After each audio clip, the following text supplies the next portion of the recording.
영화대교 사이로 길게 이어지고 있습니다. KBS 교통정보센터였습니다.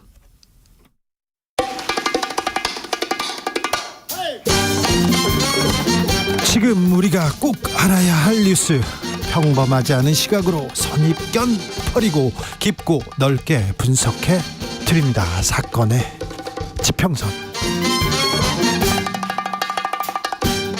사건의 지평선 함께합니다. 주진우 라이브 이슈팀장 김한 한겨레 기자. 안녕하세요. 법조팀장 손정혜 변호사. 안녕하세요. 손정혜입니다. 오늘은요, 사건 번호 0914. 오늘의 사건은 무엇입니까? 이슈팀장 브리핑해 주십시오. 네. 한 온라인 구직 사이트에 스터디 카페 아르바이트를 구한다 이런 이제 글을 보고 스터디 카페 아르바이트를 하겠다고 이제 찾아갑니다. 네. 재수생입니다. 그러니까 우리 나이로 따지면 20살, 19살 이런 나이인데요. 근데 이렇게 이제 찾아온 아르바이트를 하겠다고 찾아온 사람을 성폭행한 30대가 있어서 큰 충격을 던졌던 사건입니다. 어떻게 지금 이런 일이 있어요? 그러니까 이 사람이 자기가 스터디 카페 관계자다 이러면서 스터디 카페로 와라 이렇게 한 거예요. 네, 갔더니 이거보다 더 쉽고 좋은 일이 있다, 더 편하고 돈 많이 버는 일이 있다 이렇게 꼬셔서 옆에 있는 변종 성매매업소 아르바이트를 권한 겁니다. 글로 데려갔어요? 네, 그리고 거기로 데려가서 바로 이제 성폭행을 한 건데요. 이게 이제 경찰은 A 씨가 스터디 카페 알바를 구인하는 글을 올린 게 애초에 이 이제 변종 성매매 업소로 유인해 범행을 저지를 목적이었다 이렇게 보고 있는데, 안타까운 건 이 이제 조금이라도 돈을 벌어서 좀 집안에 부담을 덜어주려고 했던 이 학생은 성폭행을 당하고 너무 큰 충격을 받아서 20여일 만에 극단적 선택을 했습니다. 그래서 유족의 신고로 이제 수사에 착수를 했는데, 문제가 또 뭐냐면 이게 이제 당사자가 사망을 한 상태가 됐기 때문에 성폭행에 대한 피해 진술을 이제 받을 수가 없는 상황이어서 강간혐의 적용이 지금 좀 쉽지 않은 상황이고요. 그래요? 예, 그래서 이 경찰은 이제 A 씨가 이런 이제 비슷한 수법으로 성매매 알선을 했다는 사실을 밝혀내고 추가적인 피해자를 지금 찾는데 주력하고 있는 상황입니다. 변호사님, 어떻게 이런 일이 있습니까? 이 사람 이거 재질이 너무 나빠요. 나쁜 건데 네. 사안을 자세히 보면 이 학생이 이제 스터디 카페 아르바이트를 하려고 했던 예전에 것도 독서실 막 그런 데죠. 그러니까 재수생이니까 공부하면서 할 수 있는 걸 부모님한테 찾았겠죠. 좀 도움이라도 되려고 공부하면서 할 수 있는 아르바이트를 찾았던 성실한 학생으로 보이고요. 네. 그런데 이 스터디 카페랑 또 이 가해자들은 전혀 관계가 없다는 거예요. 본인들이 손님인데 룸을 잡고 마치 여기 사장인 것처럼 속여서 이제 스터디 카페까지 불러낸 거고, 거기서 이제 스터디 카페에서 만나니까 이 학생 같은 경우, 재수생 같은 경우는 진짜 이 스터디 카페랑 관련이 있어서 면접을 당연하죠. 정상적으로 하고 있구나라고 믿었기 때문에 다른 곳에 가서 더 이야기를 하자고 했을 때 간 거죠. 그러니까 그렇겠죠. 유인에 성공을 한 겁니다. 굉장히 안타까운 것은 이 사건 피해가 발생했는데도 경찰에 신고하지 않았다는 점. 충격과 또 충격도 있고, 제가 볼 때는 부모님이 이제 걱정하실까 봐. 겪을 이제 피해나 상처 때문에 좀 고민을 했던 것 같아요. 주변에 친구한테는 말했던 것 같습니다.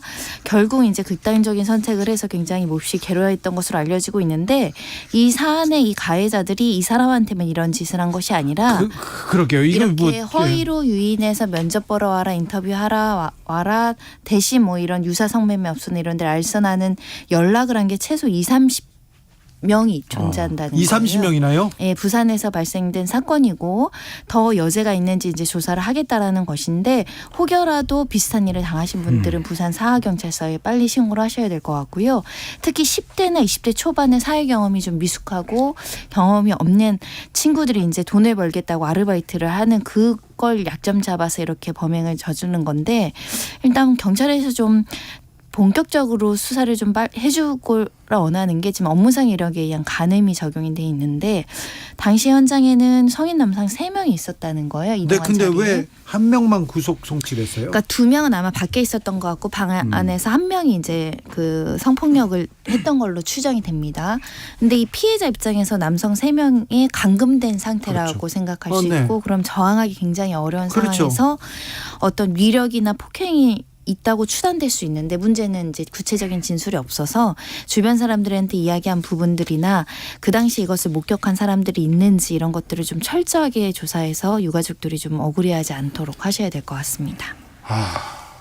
정말 죄질이 나빠도 이렇게 나쁠까? 뭐 유인, 감금, 뭐 네. 협박, 성폭행, 뭐 모든 이제 범죄 우리가 악질적이라고 생각하는 모든 범죄가 사실 다 들어있는 범죄입니다. 네. 그러니까 요즘에 이런 어플이나 이게 이제 알바 무슨 사이트들이 굉장히 많잖아요. 구인구직 사이트. 네. 거기에 이제 스스로 피해자가 난 이런 아르바이트를 원해요라고 개인정보가 담긴 이력서를 올리고 그걸 이 남성이 보고 아르바이트 구하시죠? 스터디 카페 자리가 있습니다. 이렇게 이제 하면서 접촉이 된 사건이거든요. 네. 그래서 젊은 친구들, 그러니까 한 10대, 20대 분들이 이런 사이트 많이 이용하시는데 이력서 올릴 땐 진짜 주의하시고 면접 갈 때 혼자 가시지 않길 네. 바랍니다. 철저히 수사해야 되는데 이 압수수색도 좀 많이 나가고 이런 부분에서 수사력을 좀 보여줘야 되는데 그런데 아르바이트를 미끼로 한 범죄가 종종 있습니다. 예, 뭐 온라인 사이트를 통해서 구인구직 아까 말씀하신 것처럼 하면서 이 아르바이트를 구하는 사람들의 심리를 이용해서 벌이는 범죄 굉장히 많은데요. 네. 뭐 제가 취재했던 것 중에 이제 대표적으로 이제 박사방이 전형적으로 그렇죠. 그런 구조의 이제 네. 사건이었는데 여기에 처음에 이제 이 박사 조주빈과 접촉하는 사람들도 대부분 알바를 구하려고 하다가 예, 이제 예. 접촉이 되는 건데 이제 트위터에 조주빈이 글을 올리는 거죠. 뭐 300만 원에서 600만 원을 한꺼번에 지급할 수도 있다. 네. 그럼 이런 고수익 알바. 그렇죠. 그러니까 이런 사람들은 대부분 뭔가 어떠한 이유로 급전이 필요해서 이제 고분고분하게 요구에 응해줄 수밖에 없는 이제 구조적으로 그런데 이제 빠져 있는 사람들이고 이 심리를 이용해서 이게 간단한 홍보 알바다, 뭐 아니면 뭐 스폰 알바다 이렇게 이제 얘기를 이렇게 포장을 하는 거죠. 그러면서 이걸 하려면 조금 뭐 어떤 사진이 필요하다. 이런 식으로 해서 처음에 이제 유인을 하기 시작합니다. 네. 그러면 이 처음에 이 이제 빠져 있는 사람들 저희가 이제 이 박사 조주빈에게 당했던 피해자들 인터뷰를 해봤지만 뭔가 여기까지는 그래도 선이 괜찮지 않나 이런 단계를 밟아가다 보면 어느 순간에는 조주빈에게 이제 협박을 당하는 처지가 된 건데 말씀하신 대로 알바를 구하려다 보니까 자기의 신상이 담긴 이력서라든지 아니면 주민번호나 통장번호를 먼저 보내게 되잖아요. 그러니까 또 아니면 돈을 입금받아야 되거나 혹은 뭐 이렇게 되니까 그러면 일단 이 범죄자랑 대면하기도 전에 내 신상이 다 이 범죄자에게 넘어간 상태가 되기 때문에 그렇죠. 네, 왜 신분증과 통장 일단 넘어가게 되죠. 네. 그런 상태에서 뭐 성적인 협박을 받아서 그거에 조금이라도 응하게 되면 바로 또 다른 협박이 시작됩니다. 약점이 네. 잡혔다고 생각하니까. 그리고 이제 이런 범죄에서 제가 취재를 하면서 제일 안타까웠던 건 뭐냐면 이게 내가 가족에게 알려야겠다. 내가 지금 뭔가 위험에 빠진 상황이구나. 이렇게 하면 이거를 끊어낼 수 있다라고 생각을 해야 되는데 이 범죄자들이 제일 무서워하는 말이 너 이거 가족에게 알리겠다예요. 그러면 그 협박에 먼저. 네, 먼저. 그러면 그거가 너무 무섭기 때문에 또다시 협박의 요구에 응할 수밖에 없는 이런 좀 악순환에 빠지는 이런 상황들이 지금 뭐 박사방이 조주빈이 검거가 됐지만 이후에도 계속 벌어지고 있는 온라인 범죄에서의 흔한 양상 중에 하나입니다. 혹시 협박받거나 혹시 이렇게 위협받고 있으면 주변에 이렇게 내놓고 용기를 내서 좀 주변에 물어봐야 됩니다. 자문을 구하거나 신고하거나 그래야 되는데. 구직자들이 많잖아요. 네. 좋은 일자리 구하고 싶고 좋은데 취직하고 싶은 10대, 20대 또 중장년층도 이제 경력 연장된 분이 네. 그렇게 영혼을 좋은데. 팔아서라도 일자리 구하고 싶다. 네. 아르바이트 자리 잡고 싶다. 이런 얘기 하지 않습니까? 네, 통상적으로는 보이스피싱이 활용되는 경우가 굉장히 많고요. 일단 고액 알바라는 단어는 다 걸르셔야 됩니다. 그래요? 평균적인 수준의 임금이 아닌 네. 지나치게 높은 임금을 줄 리가 없잖아요. 네. 우리가 사회 상식상. 그래서 고액 알바 뭐 글만 쓰면 얼마 주겠습니다. 뭐 물건만 전해주면 뭐 하겠습니다. 이런 건 모두 다 범죄로 악용될 수 있어요. 범죄에 악용되고 혼자 범죄를 뒤집어 쓰거나 본인이 어떤 대출 사기의 피해자가 될 수 있다라는 점을 꼭꼭꼭 기억을 하셔야 될 것 같고 보통 정상적인 채용 절차를 거친 다음에 이제 통장이나 이런 것들을 받거든요. 네. 그래서 이력서 면접 단계에서 통장이나 이런 거 달라고 하는 건 매우 이거 매우 인간 중요합니다. 중에서 인간 네. 이런 것들은 요구하면 안 되는 거라는 거. 왜냐하면 채용 단계는 교섭 단계이기 때문에 채용 계약의 준비 단계예요. 준비 단계에서 개인 정보를 그렇게 요구하지는 않거든요. 네. 그런 점들도 꼭꼭꼭 기억해야 되고 특히 이제 면접 장소가 굉장히 중요한데 네. 이렇게 처음 것도 스터디 카페는 공개된 장소니까 그러니까 의심 그렇죠. 없이 나간 네, 거예요. 네. 그런데도 피해가 발생한 거죠. 그렇죠. 스터디 카페에서 일한다고 했는데 스터디 카페에서 만났잖아요. 네, 그런데 이제 예를 들면 막 아르바이트 면접 장소라고 하면서 굉장히 은밀한 장소거나 독립된 장소거나 집이거나 그 어떤 단독의 어떤 카페 같은데도 사실 문 잠그면 구조 요청하기 굉장히 어렵거든요.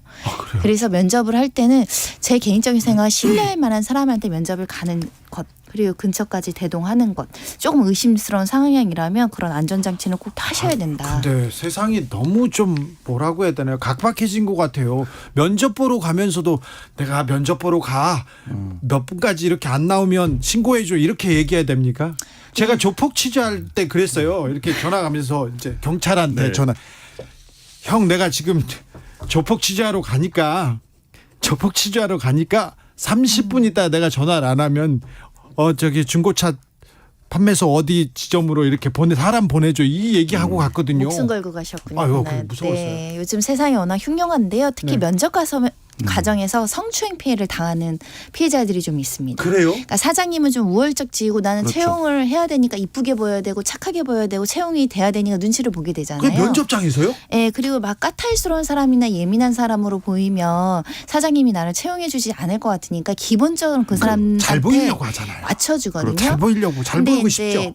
면접 과정에서 뭔가의 신체적 접촉이 오는데 이게 면접부터요? 뭐지? 아이고. 라고 하는 순간 이제 성추행이 발생을 한다는 거죠. 그런 사건이 하나 있었는데 네. 일단 보러 온 여성을 추행한 사건이 있었습니다. 검찰에서는 업무상 위력에 의한 강제추행으로 기소를 했는데 1심에서 무죄가 나왔어요. 무죄요? 왜냐하면 업무상 위력이라는 거 업무상 상하 관계가 있어야 되는데 아직 상하 1심에서는 관계가 지금 권력 관계가 면접 단계니까 네. 아직은 상하 관계가 아니니까 이 죄를 적용해서는 안 된다 무죄를 했지만 2심에서 이제 바뀝니다. 네. 2심은 채용 이전이라도 그럼요. 이 채용권자는 이 A는 사실상의 보호나 감독에 위치해 있고 또 이제 피해자는 눈치를 보는 어떻게 보면 감독 아래에 있는 권한에 의해서 좀 위축되는 상황이잖아요. 이거야말로 업무상 위력 아닙니까? 네, 그래서 2심에서는 채용권자는 구직자의 능력을 확인하기 위해 행위를 요구할 수 있고 구직자는 요구에 응하는 불리한 위치에 있잖아요. 예? 그 점을 이제 착안을 해서 채용되지 않았다고 하더라도 업무상 위력으로 볼 수 있다라고 유죄가 나온 판결도 있습니다. 그러니까 이게 사실상 더 불안정한 상태죠. 그러니까 채용이 되기 전에 내가 이 사람한테 뭔가 어필을 해서 이 사람의 이제 눈에 들어야 내가 채용이 되는 상황이라고 하면 기존에 이제 말하자면 채용된 관계면 그래도 좀 수평적인 관계라고 볼 수 있는데 채용되기 전 단계의 불안정성 같은 것들이 오히려 그리고 이런 사건들을 보면 대부분 피해자가 굉장히 나이가 어리거나 세상 경험이 별로 없는 경우가 많습니다. 그래서 이 사건도 면접을 보러 갔다가 술자리를 가자 이렇게 된 사건이거든요. 면접에서 술자리요? 네. 근데 이게 통상적으로 조금만 사회 경험이 있거나 아니면 면접을 봐본 경험이 있으면 이게 이상하다는 거를 아니 근데 네. 근데 저 그런 면접 본 적 있어요. 그렇죠. 10여 년 전에 20여 년 10여 전에 년 그렇죠. 전에 그때 유행이었어요. 그 면접 담당 변호사가 이제 약간 사회성이나 유대관계나 어떻게 사람들이랑 술자리 어울리는지를 면접 봐야 있었어요. 된다고. 그러니까 술자리는 안 하고 식사 자리로 이제 면접을 한다 우리는 그러더라고. 그래서 아그 굉장히 괜찮은 심층 면접 방법이라고 그때는 그렇죠. 생각했던 아니요. 것 같아요. 네, 네, 근데 그럴 수 무슨 술 있어요. 주고 술 취하고 뭐 요즘에는 약도 주고 뭐 이런 큰일 나서 큰일 납니다. 요즘 같으면 그런 네. 면접은 이제 인권 침해적인 소지가 있을 수 있는데 네. 그래서 사실은 아차하면 이상한 상황에서 혼자서 이거 문제 제기하는 게 내가 되게 아니, 이상해 보이나라는 아니 저 분위기가 회사에 조성될 수 들어가고 싶은데 네. 저 알바 자리 갖고 싶은데 거기서 놀라고 얘기하는 그런 사람. 그리고 이게 미성년자들이 아르바이트를 하고 싶은데 부모의 동의를 받기 어려운 미성년자들이 있어요. 몰라요. 네. 하고 싶은. 그래서 뭐 핸드폰도 사고 뭐도 사고 싶은 애들이 있거든요. 얘네들이 피해자가 많이 됩니다. 왜냐하면 일단은 나는 꼭 그 부모 동의 없이도 어떻게든 일을 하고 싶고 그러면 더 눈치를 보게 되고 더 의존하게 되고 그래서 사회 경험이 없는 상황에서 보호받지 못한 상황이 많이 생겨요. 아니 착한 사람들, 착한 학생들이 더 피해자가 될 네. 가능성이 높아요. 저 같은 경우는 그냥 아버지한테 달라고 했어요. 이것도 안 해주시면 어쩌겠냐고. 뭐. 그러니까 지역 관계가 대표적으로 경제적으로 어떤 이제 불균형적인 그러니까 한 명이 더 우위에 설 수밖에 없는 관계잖아요. 그러니까 사실 이런 관계에서 범죄가 일어나기가 사실 수월한 거죠. 왜냐하면 이 사람이 원하는 바가 뭔지를 네. 범죄를 저지르는 사람 너무 정확히 알고 있으니까 그걸 고리로 해서 이 사람에게 어떤 범죄를 저지를 수 있는 어떤 구조가 되는 상황인데 이제 그 부분을 개인이 주의해야 된다, 유념해야 된다 이렇게 아무리 얘기를 해도 사실 내가 그 상황에 빠져들면 피해자들 인터뷰해보면 처음에는 전혀 자기는 이런데 전혀 이런데 당할 사람이라고 생각하지 않았다라고 말하는 경우가 되게 많은데 그 얘기는 뭐냐면 어떤 정상적인 판단을 하더라도 상황이나 뭐 이런 구조적인 문제에 이제 기인한다는 거죠. 속이려고 사기치려고 지금 다 준비해 왔어요. 그건 본인의 의지하고는 그분이 아무리 의심하고 주의를 기울인다고 해서 이렇게 빠져나갈 수 없을 수도 있어요. 그러니까 좀 이상하다 그러면은 주변에 말을 하거나 네. 아니면 신고해야 됩니다. 그런데 이런 사람들 대상으로 알바 자리를 준다 이렇게 성추행도 있잖아요. 돈을 갈취하는 그런 범죄도 있어요. 네, 맞습니다. 요새 저도 어디에 전화번호가 팔렸는지 이런 문자가 많이 와요. 뭐냐면 뭐 이거 단순히 물건만 대리구매해주면 된다. 대리구매? 네, 그러면 네가 구매한 금액의 5%에서 몇 %를 수수료로 준다. 기자님한테 네. 그것도 호기심 있게 전화 받았지. 네. 그러면 내가 막 그 밑에 뭐 예시가 나와요. 사진 네. 같은 걸로 500만 원어치 물건을 구매해주면 5%의 수수료를 집에서 벌 수 있는 거다. 뭐 이런 거예요. 500만 원 언제 주고? 그러니까 그거는 모르겠습니다. 네. 근데 보고 있으면 그래서 뭐 노약자도 할 수 있고 집에서도 할 수 있고 뭐 이렇다는 거예요. 근데 이런 수법에 지금 말하자면 피싱이 굉장히 많아지고 있습니다. 그러니까 재택 아르바이트를 미끼로 이제 구직자들의 돈을 이제 가로채는 수법인데요. 이제 저랑 비슷한 거예요. 그러니까 부업 모집에 관한 문자 메시지가 한 50대 주부가 받은 겁니다. 예. 그러니까 이제 50대 주부가 취업하기도 어렵고 한데 온라인 쇼핑몰에서 물건만 대신 구매해주면 수익이 생긴다. 네. 여기는 제가 받았던 문자보다 수익금이 더 세네요. 10에서 20%를 주겠다고 한 거예요. 네. 그러니까 처음에는 그거 해볼까라고 해서 대부분 처음에는 신뢰할 만한 온라인 사이트에서 구매 대행을 시킵니다. 그러니까 의심이 없이 이제 빠져들게 돼요. 그래서 이분도 처음에는 뭐 유산균, 화장품 같은 이제 소액 물품을 이제 사게 됐는데 그러다가 이제 점점 가전제품 같은 고가의 물품을 사라고 지시를 합니다. 그러면서 이제 이게 겁이 나기 시작하죠. 물건을 내가 사는데 이 물건값을 아직 못 받은 거니까. 그래서 500만 원의 원금 반환을 요구하니까 소득세 명목으로 260만 원을 추가로 요구합니다. 그러니까 무슨 얘기냐면 260만 원을 더 입금해주면 우리가 세금 처리하고 다 돌려줄게요. 이렇게 하는 거였는데 이게 어떻게 생각하면 이거 왜 응하지 하는데 이거에 응하는 사람들이 굉장히 많습니다. 왜냐하면 380만 원을 받아야 되는데 120만 원을 더 입금하면 우리가 뭐 계좌가 막혀서 그러니까 500만 원으로 돌려줄게 이런 식으로 얘기를 하면 이거에 속는 사람들이 굉장히 많아요. 아니 계좌가 왜 막혀요? 그러니까요. 그런 계좌 막혔으면 이상하지. 제가 이런 사건도 취재를 해보면 막 금감원에서 온 그 공문 같은 것도 막 보내줘요. 우리가 지금 당신한테 돈을 돌려줄 계좌가 막혀 있어서 돈을 줄 텐데 세금 내야 돼. 네. 그래서 100만 원만 보내. 이런 거 있잖아요. 그렇죠. 그 전에는 거래가 되고 있었고 믿을만하고 네. 회사고. 그러니까 이런 수법의 이제 폰지 사기가 최근에 굉장히 늘어나고 있고 이게 소액으로 이루어지고 처음에 몇 차례는 신뢰를 쌓아요. 신뢰를 쌓는 관계가 되기 때문에 그 이후에 이 폰지 사기단의 특징은 이 사람에게 하는 타깃 금액이 있습니다. 그래서 처음에 한 300만 원까지는 신뢰관계를 유지하다가 그 다음에 500만 원짜리 물건을 시키고 이 500만 원 단계에서 사기가 발생하는 건데 사람들은 내가 300만 원으로 소액의 수익을 얻었으니 더 많은 돈을 넣으면 더 큰 수익을 얻을 수 있겠다. 이 구조에서 이제 빠져들게 되는 수법입니다. 기본적인 이게 전형적인 사기 구조인데 이거.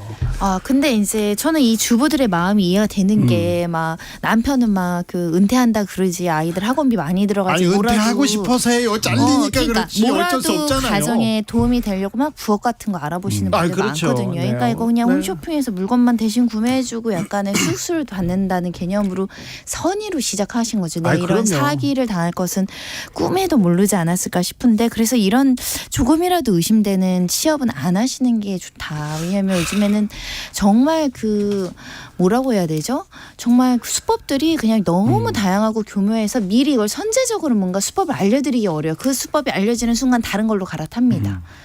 그래서 착한 사람들, 성실한 의심하셔야 사람들, 돼요. 더 열심히 일하는 사람들이 이렇게 주요 표적이 돼서 너무 안타까워요. 저한테도 엄청 많이 와요. 뭐 그래요? SNS나 메일 같은데 뭐 하면 그냥 가만히 앉아서 돈 벌 수 있는 뭐 그런 거 있잖아요. 근데 아무리 생각해도 일반 채팅을 해서 한 건에 얼마 준다는데 이 채팅이 정상적인 게 아니니까 주겠죠. 네. 그러니까 시간 대비를 생각하면 근데 혹하잖아요. 집에서 앉아서 애들 학교 변호사님도 보내고. 혹해요? 예? 그러니까 그 내용을 보면 저는 이제 워낙 사기 사건을 많이 봤으니까 예. 의심이 있는 직업이지만 내가 진짜 돈이 급한데 시간은 있어. 집에서 할 수 있는 거래. 채팅만 하면 된대. 대리 구매만 하면 된대. 내 명의만 좀 빌려주면 된대. 혹할 수 있죠. 네. 조심해야 될 것 같아요. 기자가 평생 의심하는 직업이잖아요. 물어보면 계속 묻고 따지고 아닌 것 같은데요. 이렇게 비판하는 직업이잖아요. 기자들 사기 많이 당해요. 그래도 당하죠. 네. 여기 이런 데 당한 거 제가 이름 한 5명 될 수 있으나 네. 명예훼손 관계로. 네. 저는 그런 것도 봤어요. 취재하다가 어떤 BJ가 개인적으로 말을 걸어온 거예요. 그러니까 자기가 봤던 영상에 출연하는 BJ예요. 근데 내가 지금 별풍선이 몇 개가 있는데 이게 현금 얼마인지를 이 사람도 알잖아요. 근데 내가 지금 40개가 모자라서 이거를 환전을 못 하고 있다. 40개만 좀 보내줘라. 그럼 내가 환전한 다음에 돈으로 줄게. 그래서 그런 이제 소액 사기도 많이 당하더라고요. 옛날에요. 저 취재할 때 돈이 많은 사람이야. 돈이 많은 사람이에요. 어디 그 여자분한테 밥을 먹으라고 할 때 식당 전체를 예약한다던가 호텔에서 뭐 스위트룸에서 이렇게 얘기한다던가 막 아주 비싼 귀금속을 준다던가. 그런데 결국은 돈 좀 더 내가 오빠가 저기 마포에 배 만들어 놓으면 되는데 5억이 부족하네. 아, 사기꾼이군요. 전형적인. 주고 네. 이 거의 비슷한 구조 아닙니까 이거? 네. 특히 이제 예전에 전형적인 수법인데 한 10년, 20년, 30년, 40년까지 있을 수 있는 게 피팅 사기 있잖아요. 요즘 워낙 홈쇼핑 많고 다 온라인 거래하니까 아이들이 모델 그 아르바이트를 굉장히 많이 하고 싶어 하거든요. 그래요? 거기에 굉장히 피해가 많아요. 진짜요? 네. 아니 그게 무슨 사기죠? 그러니까 모델 하나 옷 입어주면 10만 원, 20만 원, 30만 원 준다. 굉장히 고액 알바잖아요. 근데 그렇게 그 면접 장소에서 성추행이 이루어지거나 감금해서 동영상을 찍는데 악용되거나 네. 그 피팅 모델은 한번 고민을 하고 면접을 나가야 됩니다. 네. 아 이거 처벌을 좀 강화해야 되는 거 아닌가요? 이게 문제는 익명으로 이제 서로 소통을 하는 경우가 그렇죠. 굉장히 많고 거점이 제대로 없고 모든 게 거짓이거나 소위 말하는 바지 사상을 내세워서 이렇게 네. 아이들을 유인하는 경우가 많거든요. 그래서 사실은 예방도 중요하고요.